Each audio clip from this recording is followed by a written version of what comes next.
María Evangelizadora Radio, un pedacito de cielo en tu hogar. Te presenta el santo de hoy, 4 de marzo. Beato Giovanni Antonio Farina. Sacerdote de extraordinaria espiritualidad y de gran generosidad apostólica, Juan Antonio Farina puede ser considerado uno de los obispos más insignes del siglo XIX, italiano. Fue el fundador de las Hermanas Maestras de San Dorotea, hijas de los Sagrados Corazones, que actualmente se encuentran en varias partes del mundo con actividades educativas, asistenciales y pastorales. Originario de Gambellera, Vicenza, lugar en el que nació el 11 de enero de 1803 de Pedro y Francisca Bellame, Juan Antonio Farina recibió la primera formación bajo la tutela de su tío paterno, un santo sacerdote que fue para él un verdadero maestro del espíritu, además de su preceptor, ya que todavía no existían las escuelas públicas en los pueblos pequeños. A los 15 años entró en el Seminario Diocesano de Vicenza, donde asistió a todos los cursos distinguiéndose por su bondad y una particular aptitud para el estudio.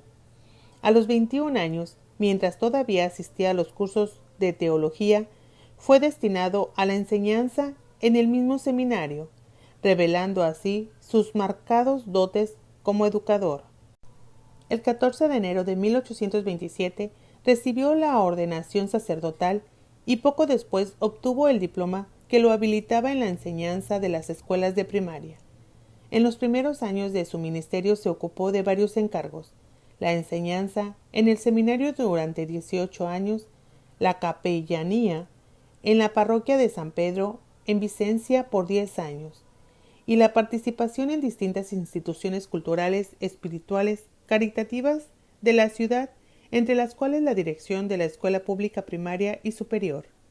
En 1831 dio inicio a la primera Escuela Popular Femenina y en 1836 fundó las Hermanas Maestras de Santa Dorotea, hijas de los Sagrados Corazones, un instituto de maestras de auténtica vocación, consagradas al Señor y dedicadas totalmente a la educación de las niñas pobres.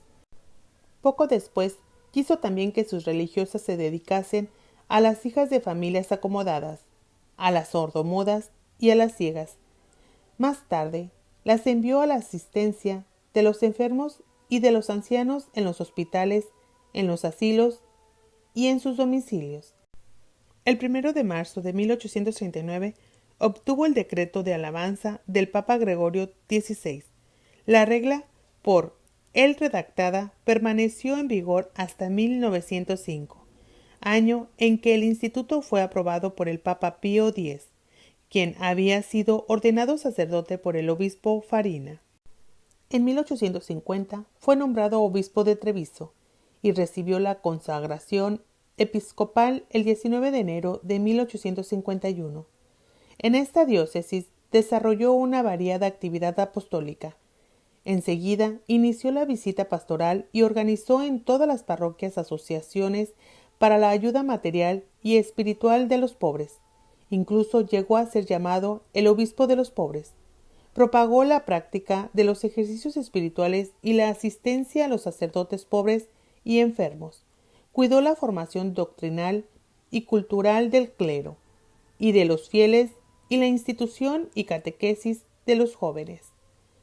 Los 10 años de su episcopado en Treviso fueron marcados por el sufrimiento debido a cuestiones jurídicas con el cabildo de la catedral.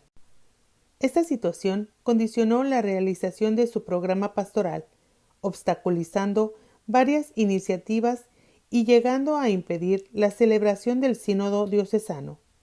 El 18 de junio de 1860 fue trasladado a la sede episcopal de Vicenza, donde puso en acto un amplio programa de renovación y desarrollo, una importante obra pastoral orientada a la formación cultural y espiritual del clero y de los fieles, a la catequesis de los niños, a la reforma de los estudios y de la disciplina en el seminario.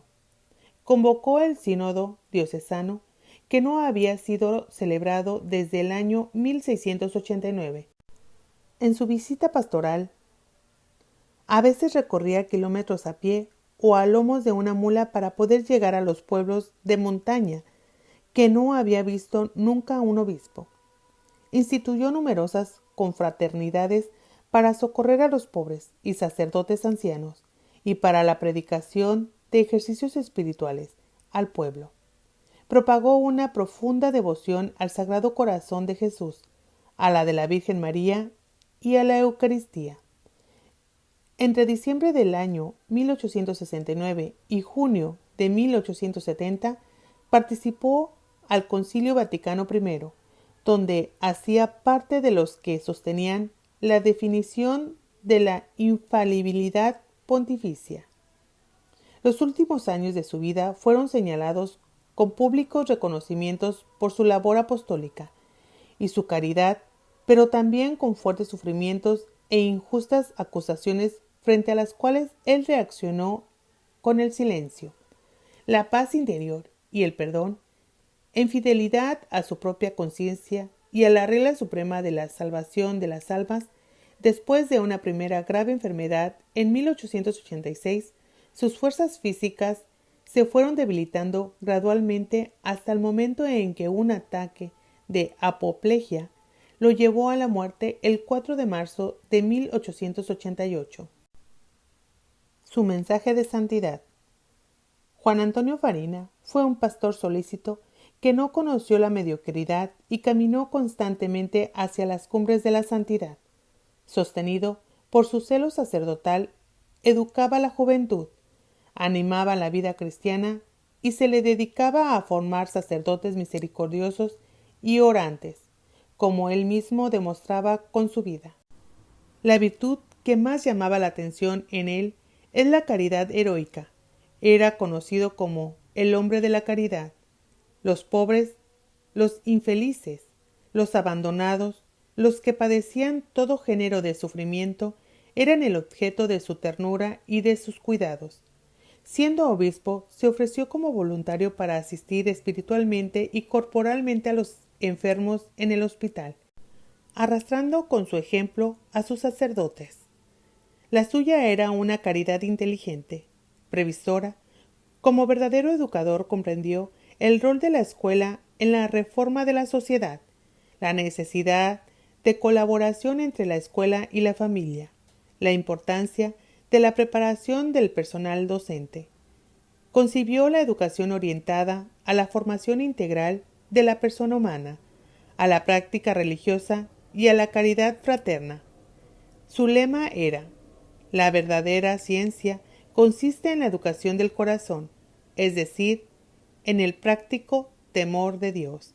Después de su muerte, la fama de santidad empezó a propagarse en los habitantes eclesiásticos y civiles. En 1897 se comenzó a recurrir a su intercesión para obtener gracias y favores del cielo. En 1978, una religiosa ecuatoriana, Sor Inés Torres Córdoba, afectada por un grave tumor con metástasis, fue sanada milagrosamente después de haber invocado la intercesión del Padre Fundador junto con otras hermanas.